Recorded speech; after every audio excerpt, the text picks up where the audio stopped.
So Kiwanis Club of Prineville, as you all know, we're the cowboy capital of Oregon. We were chartered in 1947, and we approximately have 47 members now in the club. So, and of course we meet every Thursday at the Middle Lakes Golf Club from 12 to 1. So if you ever have the desire to come and visit, that's when we meet. So we host a number of annual events during the year. And here is a list of some of the things that we do. We offer 5 high school college scholarships, and we include higher education, and we are now doing a trade school scholarship also. We have a, we provide a pancake sausage breakfast for our annual Parks and Rec Fishing Derby that is held at the Ochoco Reservoir. And that's a family function where hopefully the whole family will come and go fishing that day, and we give them a nice hot breakfast before they start out at 8 o'clock. We have been volunteering for the Sleep in Heavenly Peace, and I'm sure you all know about that. We do parade lineup support for the annual Christmas parade and our rodeo parade. And we also do the high school graduation parade now. And every year we have a community member that our club chooses, and it's called the Cecil Sly Award. And Cecil Sly was one of our initial members who, I don't know how long he was a member, years and years and years. He was the superintendent of schools for many years, and his idea of volunteering is 100 hours a month. A month. Wow. A month. Wow. So when he passed on, the club decided to do an award every year for someone who puts in a lot of time volunteering. We also, every year, we do the Santa and Mrs. Claus at the Grimes family Christmas scene. That's held at the fairground. And so we have Santa Claus there and Mrs. Claus there, and the kids love it.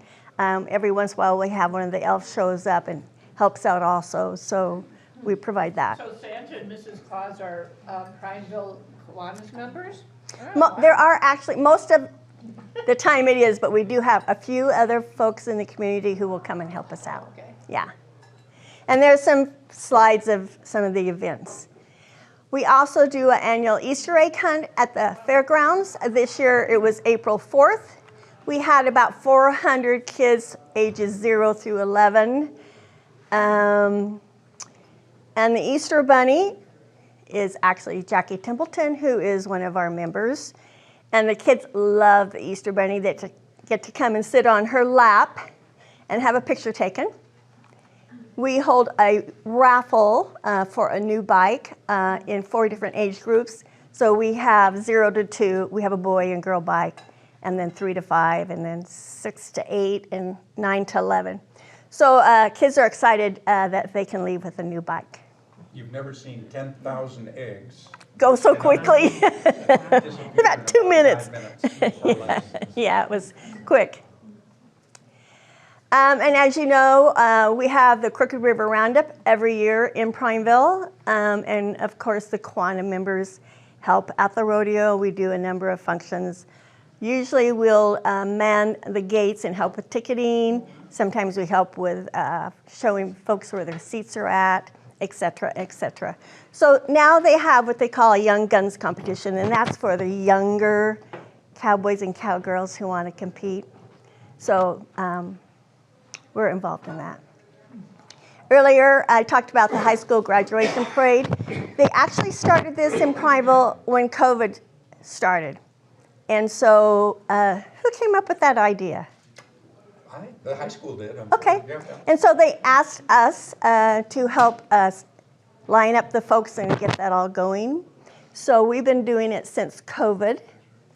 And actually the high school kids got such a kick out of being in a car and driving through town and having their names announced as a graduate that the school made it a permanent yearly function. And so we're involved with that every year. And so they have a number of different types of vehicles. This year, no tractors. Oh. I know. I know. And also, July 4th, we provide a sausage and pancake breakfast. It is free to the community. And we usually get around 300-400 people that come each year. If someone wants to give us donations, of course, we accept them, but it is free to the community so they can come and have breakfast for July 4th. They now have the club is going to now start meeting in Prineville, the car club, Rodders. And so we're hoping this year that they will also be visiting us for the pancake feed. We also are involved in the Cast for Kids, and that is a day, it's a fishing club who actually sponsors the cast, and it's a fishing day for children with disabilities. And so the Kiwanis Club actually pays for the lunch for these kids. Next. Mm-hmm. We have 2 major fundraisers every year. One is our casino and auction night, and we have that every year. So we set it up so people can actually come and do a little gambling with fake money. And we have an auction. We have a live auction and a silent auction. And this year, we've had it, 3 years now? I think 3 or 4 years. This year, we grossed approximately $80,000 from that auction. What is the source of that 80,000? We have quite a few sponsors. So one of our major sponsors, we usually is around 5,000 for that sponsorship. But I think if I remember correctly from the budget I received from that auction night, I think from the night itself with all of our auctions and all that kind of stuff, I think we had like $30,000, $40,000 just from that night. But a lot of it's from sponsorships and donations. And then we have the Seas Candy Sale that we do around Christmas, and we start it right after Thanksgiving, and we sell until we are sold out. And believe it or not, we were a little leery this year if we were going to be able to sell out because, of course, the price went up again. But we did, and we netted approximately $9,000. Some of our capital projects, we have one. Well, this is one we did several years ago, and you may have seen it if you're in Prineville at one of our parks, our splash park that really Kiwanis had a big part in putting together. So in the summertime, those little animals and all those things spew up water, and the kids love it running around. So that's going on, and then we have been working the last couple of years on Stryker Park. And the park is right behind the splash pad. And we have 3 different sections. They have a little kiddie park that is like from 0 to 4. You know, Wayne can just address that so well. Is it the little kids is 0 to 4? 0 to 5, I believe. 0 to 5. So that section is completed, and then the next section is 6 to... Well, the next section is actually all the tuned instruments that are, Okay. you can see the The little... little mushrooms and everything are the little tuning instruments that kids can go around and play on. Yeah, and part of that one was a separate part for special needs kids. That was basically phase 2, so to speak. Right. And phase 3 is going to be for the older folks, 10 to 14. Yep. And that's what we're working on currently, getting fundraisers. And we're working with the Parks and Rec Foundation to complete phase 3 for the older kids. And it's going to have a zip line in it. See the zip line there, but there's a zip line that is right adjacent to it. Just doesn't fit into this picture, but the zip line has accommodations for special needs kids too. So this is all approved, safe. And so we have a member who's leading the charge on this, John Bond, doing a great job. We're presently, that picture right there is about $1 million worth of parks. And we're getting close to the numbers so that we can, and we hope to break ground in the second quarter of this year and finish it up. Yeah. So that's really been our big capital project this last couple of years. And a lot of kids are using this park, and it's especially nice in the summertime when you have the little splash pad and all the playground equipment to go to when you're done playing in the water. Anita? I'd like to say something about this. I'll be brief. I'm normally never brief, that's why she's laughing. But one of the things that obviously if you drive by a park, especially this one in our community, and you see the kids having the fun that they have there, there's a lot of use. But if you look around and you see who is actually there, you see all their caregivers, they're having a chance to talk to other caregivers. And I think that personal meeting is really important in a community. And also you can see there are a lot of people in my age group who our grandkids don't live here. But in any case, you can go there and see kids having fun, and which I think is really uplifting. And so I think that's one of the benefits that people often don't really consider about a park. It really is a community investment, and for all of the age groups. And it's pretty important. Okay. So community service projects that we have done in the past and present. We've been involved with the Mountain Star Family Relief Nursery, Smart Reading, Shade Structure in the Jervis Park, Pioneer Park Playground, and the Pioneer Park is right there by the old courthouse. Summer school program that Wayne has been involved with, and it's a K-3 reading program. So it's a reading program where we have folks in there tutoring, third graders, basically right now, who are not testing out to the third grade level. And Wayne has indicated that at the end of the summer, almost all the kids are up to their grade level in reading.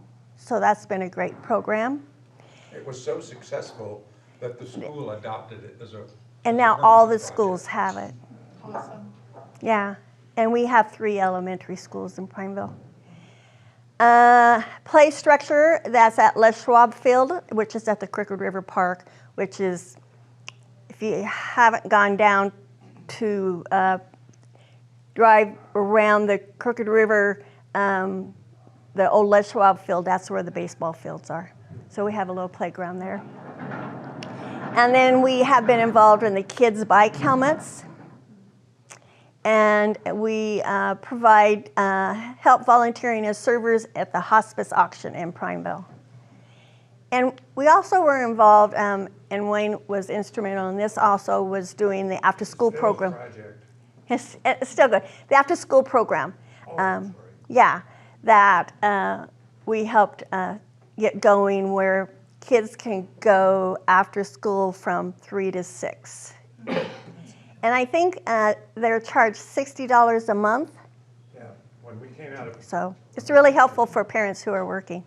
when we came out of COVID, we had been doing a summer school, which we didn't have in our school, our district. The school district adopted it. We got it up and running, did it 8 years, and it was successful. There was a educational piece in it with reading primarily being the skill set was identified.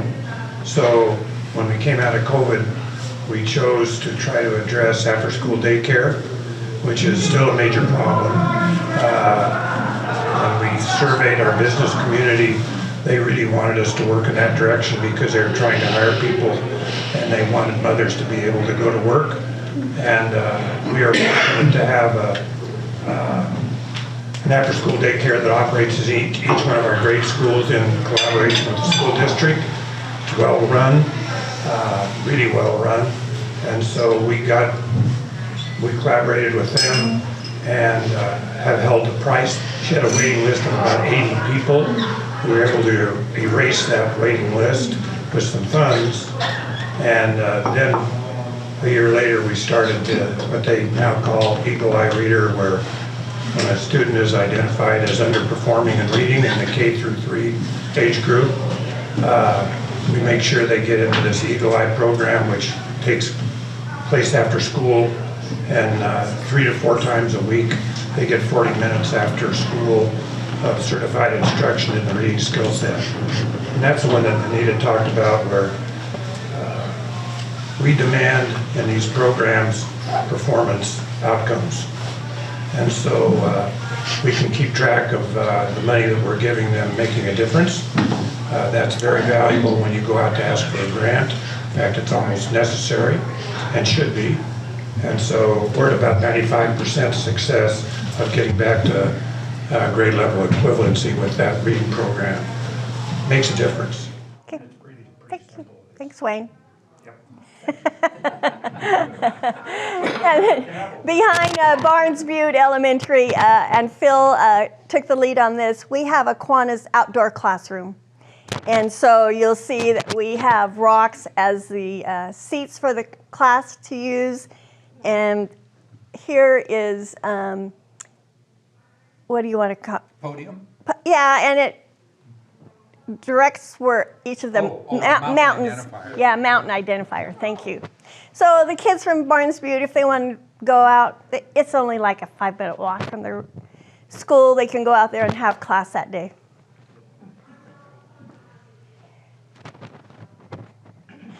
This year we awarded $2,500 to the Crook County Little League program. We have about 600 to 700 kids that do Little League every summer. So they asked us to help out to buy some new equipment for them this summer. And I have a support for a kids club, and we talked about that. Future programs in our planning stages. And I don't know if any of you have looked on the international website, but they have a Terrific Kids program. And that's all about goal setting. So I saw it. I was perusing through the international website one day, and I thought, oh, this is really a great idea. I think if I would have really had some direction on what goal setting was when I was younger, I think that would have helped me as I was growing. So I met with the superintendent. And I said, hey, Kiwanis has a great program called Terrific Kids, and it's about goal setting, changing behaviors, improving your skills, whatever it is you want to do. And I said, I would like to implement it this year. So I met with him, and he met with the principals, and one of the principals at Barnes Butte agreed to do a pilot this spring, and I'm actually starting that tomorrow. And it's going to be for the 4th graders at Barnes Butte, so I will have about 100 kids tomorrow to present the Terrific Kids program. So we'll be talking about what is goal setting, how do you do goal setting, letting them know if they meet their goal by the end of the school year, they'll get a certificate, and I have purchased some Terrific Kids souvenirs, so they'll have I'm a Terrific Kid pencil with Terrific Kid flags or bookmarkers or just things like that that recognizes them for meeting their goal. So I'm kind of excited about that. I also was hoping that we could restart our Key Club in Prineville, because it's been about 10 years since we've had a Key Club. So again, I approached the superintendent and said, hey, can we kind of tap into the leadership class and maybe restart our Key Club? I met a couple weeks ago with Linda Smith, who's here. And actually, I had Wendy and you guys may know her. Wendy and Jacqueline as Fitzhenry was the lieutenant governor for Key Club in Central Oregon. So her and her mother came and gave a presentation on the Key Club, hoping they would be interested in starting Key Club. I heard yesterday that they have decided not to start Key Club this year, but at least I kind of put it in their mind that here's what Key Club can do and how you can, promote your schools. They did say, though, because a lot of the kids, it's amazing, didn't know who Kiwanis was. So they did say that they are interested in working with us, Kiwanis, on our service projects and see if maybe we can also be of help with some of their service stuff that they have through the leadership class. So that's what we're working on. And we want to continue to be thankful for the support we receive from your club member, Dave Shirley, for our website. Thank you. So any questions or any comments? How many do you say are your membership is? 47. You got a lot of things going, many things going on for 47 people. Oh. So my question is, how much of the membership participates? Because you can get too few people doing too much, and vice versa. So in 30 seconds, tell me what you're doing. Well, we do have a number of members who don't participate that much. So I would probably say maybe 50% of our members are fairly active. Would you guys agree with that? And of course, each member has their own favorite thing they like. So you might get a member who only really will do 2 events because those are the events they really like doing. And then you'll have 10 folks that will do every event. So it just varies. Thank you. Yeah, a few years ago, our club tried establishing a child care center. We put a lot of sweat equity into that thought, but unfortunately we weren't able to continue it financially. So I gotta hand it to you, have a successful facility like that. Yeah, and if you want some feedback of how Wayne is a person who can let you know how we really got that off and going and how we got the school to support it. And it did take us several years to get to that point. Just having been involved in the past, you have really good favor in your community for your club and what you do there. And I'm assuming that when you need help from volunteers that aren't members, they come out when you need them. Does that sound right? We have some. Some, but it's mostly from the club. Yeah. No, I didn't. No, I know what you're saying. But we have several big events where people enjoy coming and being a part of that. Rocktoberfest, where we need men and lady power, and we get it out of the community. I would think Prineville is similar, being that. I think they, and really, I think we don't really sometimes ask. I mean, like we volunteer for the rodeo, and that's where we work with so it's kind of like a community thing with the rodeo and the horse races. So we have that kind of interaction, so. Well, very impressive group. Very, very impressive. Thank you for having us. This is from Redmond, Oh, so. So we need to get all the Prineville members maybe up in front of our flag, if you wouldn't mind. And we'll get a picture from oh. And then, Dean, so we. you want to, okay. Elizabeth is going to, Yeah, okay. that